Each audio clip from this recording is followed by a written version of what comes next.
Hey Jimmy, how's it going? Yeah, man, how are you?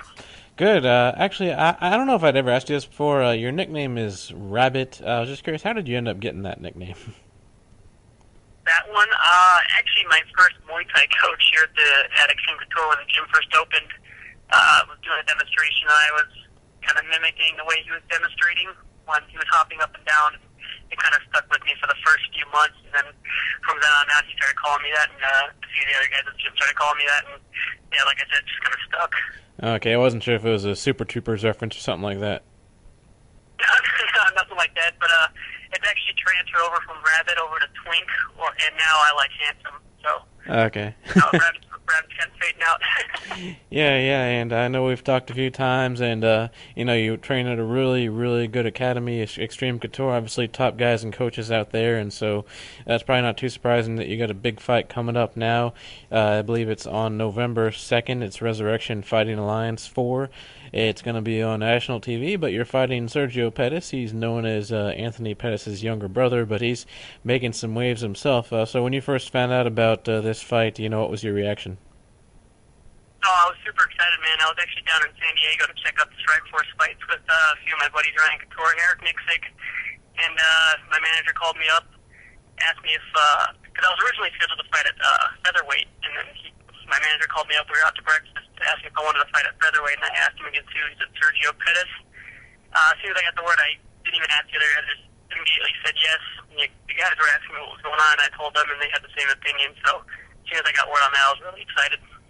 Yeah, and like I said, he kind of has the benefit of having the name of another very popular and very accomplished guy in the sport, Anthony. But as far as what he's able to do, I don't know if you studied film on him, but what are you expecting as far as what he brings to the table and where he might be most dangerous?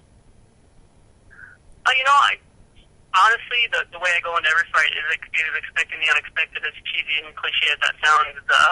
He's pretty well-rounded. He doesn't really stand out to me in any particular spot. He kind of favors his kickboxing, so I'm going to try and be cautious of that. But, he kind of reminds me of myself in the sense that we both have a few good TKO finishes and a few good submission victories. So, one of the things I've been doing is kind of studying myself and seeing what I'm doing and trying to, catch myself doing things that I wouldn't normally do, so I kind of have a slight advantage in this fight.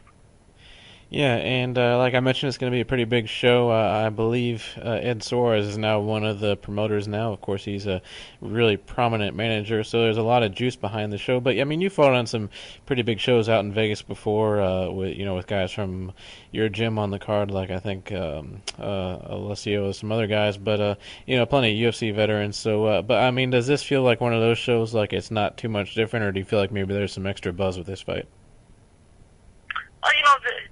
This card in particular has been getting a little extra attention just because Ed Soares is now the president of the RFA, and now we just announced the deal with AXS TV, and it's going to be on live TV.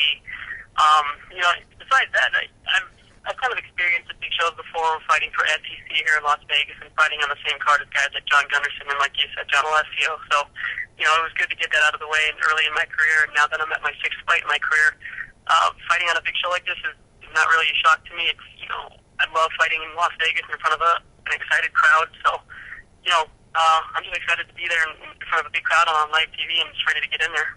Mm-hmm. So as far as your training camp, it's not quite 2 weeks out now, a little bit less than that. So as far as, your training, are you starting to taper off now and just make sure you're healthy and 100%? How does that work when you're about, 10 days out from a fight? Right about this time, I'm still keeping it more or less the same. Not going full blast sparring, things like that, but more working on technique. And the main focus right about now is keeping an eye on my weight and making sure I'm not eating too crazy or anything like that. And I'm right where I want to be right now. I'm ready to go for next Friday, and things are right on pace for where I want them to be. And you said this fight's going to be at 145? 135 at bantamweight. Sorry, 135. Yeah, actually, I think the last time we talked also you mentioned that you were eyeing maybe moving down there. Of course, it seems like, when you start to move up the ranks, you have to really look into weight cutting because the guys kind of seem to get bigger. But, how's the weight cut been going, and you feeling pretty comfortable so far? Yeah, I'm feeling really good, man. This has been one of the better cuts in my 135 career. I've never really had an easy time getting down to 135, and not saying that this one's easy, but it's been easier than the past, just watching what I eat, kind of dieting and being really strict to myself and training in my diet, and it's been paying off so far. Right, and obviously a lot of experienced guys at the gym who are really good at weight cutting and fighting on the big stage. Now, if you don't mind talking about it, one of them is Jay Heron, and he had an interesting fight not too long ago against Jake Ellenberger. It's kind of a semi-controversial decision. It was a close fight. Probably could have gone either way. As his teammate, what were you thinking watching that fight? Because most people probably thought Ellenberger come away with the win. He's the higher-ranked guy, but Heron gave him a pretty good fight. Yeah, I mean, Jay put on a good performance. I thought it was a great showing in his first time back in a long time on the big show.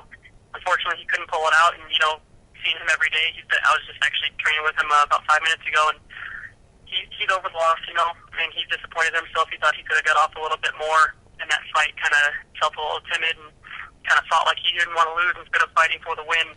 And I think his next performance in the UFC, you'll see a different Jay Heron, and a Jay Heron that'll walk away with a victory as well.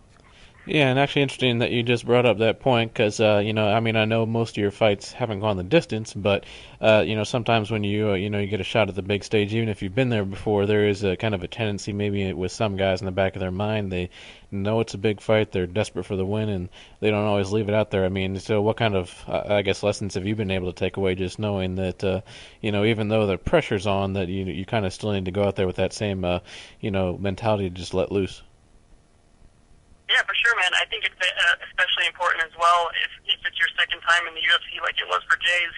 His first time around, he didn't have the best of luck. He walked away with 2 losses, and now coming back for the first time in years and getting a loss, I think he's more focused on getting that win out of the way, and then once he gets that out of the way, I think you'll see a really, really different Jay Heron. Mm-hmm. And for you, though, and obviously still as a young fighter, this will probably be the biggest fight of your career so far. How do you just kind of balance, getting a win would be great, but you also don't want to go out there and, have a boring fight, which, whether you win or lose, it could, kind of take away from your, from what fans think of you. Oh, man, I'm excited. I don't really let the pressure get to me at all. It's pretty cliche, but I do take it one fight at a time. Sergio's nobody particularly special. He's just another opponent that I need to get past to get my career on the right track and keep it on the path that it's going. And, whether it's in Las Vegas or in some rinky-dink little town, it's still a big show. It's my first time fighting for the RFA, and they're my new employer. I want to put on a good show for them, put on a good show for the fans. And I think it's kind of hard for me to be involved in a boring fight. One fight of mine in particular stands out. It's my second pro fight against Walter Patterson. I can't even watch 2 minutes of that fight because I'm so bored, and I told myself I never want to have that happen again. So I haven't, and since then, I've just been going in there looking for the finish, and it's not. I'm looking to have the crowd on their feet by the end of the fight. Mm-hmm. Right, and if we could talk Boston sports for 1 second, since we have that in common, when we were texting back and forth setting up this interview time, I almost thought it was bad luck texting you because I swear the Patriots looked like they were going to blow that game to the Jets. Oh, God, man. Luckily, I was behind the desk at work, so I didn't get to watch it live. I'm sure if I did, I would have had a heart attack. But I was finally glad to see the Patriots pull out the win in OT, so I kind of put a smile on my face for a little bit. Yeah, because, I don't know, there's just no worse team to lose to than the Jets, especially, it doesn't matter if Sanchez and Tebow, it doesn't matter who's playing, I just can't stand them. But the whole Tebow thing kind of annoys me. No, it's crazy. And being a New England sports fan, losing to the Jets is just, a death sentence for anybody. So, a win is a win in my book. I got a lot of flack for it from buddies saying, OT, it's the Jets, we'll take the win. The Jets will take the loss, and we'll take it from there. Yeah, and actually, lastly, I know you're a big hockey fan. You used to play a lot of street hockey back in the day. The NHL is locked out again, so that means no Bruins for a while. So I imagine that one probably hits pretty close to home too. Yeah, for sure, man. It stinks. We kind of had a little bit of hope there right before the season was about to start that maybe a deal could have been made and we would have seen some hockey this year. And then, unfortunately, they announced that they were going to cancel the first few weeks of the season. And then I think earlier this week, or maybe a little bit longer than that, the NHL proposed a new deal. And now we're still not hearing anything from it. So it sounds like there might not be another season. And unfortunately, looks like that's where we're going to be headed. Yeah, and actually training out in Vegas, I've always thought about this. I've gone out and done the gambling thing and the debauchery, and then, when the weekend's winding down, sometimes it'd be nice to do something a little more wholesome to kind of transition to the real world. And, I think Vegas would be the perfect place for a sports team. I think they kind of need to put something out there. I think it's good in the sense that it'd be good to have a sports team just to get the fans and the people of Las Vegas to rally around a team like that. But at the same time, I think it's good that we don't, just because I've been to towns where I've been to sporting events and things like that, and the traffic's just hectic on a sports night. So, I'm kind of glad that we don't at times, but at other times, it'd be nice to have something else to do other than go to the casinos or go to a movie or something like that. Yeah, it's true, and I guess without that, obviously the main sports option in Vegas has always been fighting, and I'm sure the RFA card's going to do pretty well. Once again, that's Jimmy Jones. He'll be fighting Sergio Pettis in a really big bantamweight fight, two very highly touted prospects. RFA, November 2nd. It's going to be on AXS TV. Jimmy, thanks again for joining the show, and feel free to mention anyone you want to shout out to. Oh, yeah, as always, Xtreme Couture and Team Hanson, the guys I train with, Ryan Couture, Eric Nixick, Dennis Davis, and Tuigan Belvis have been holding it for me lately, and we've been doing good things. So, it's going to be a great show on November 2nd. I look forward to seeing everybody out there. All right, thanks again. Appreciate it. Have a good one, all right? Thanks, Sonny. Yep, take care.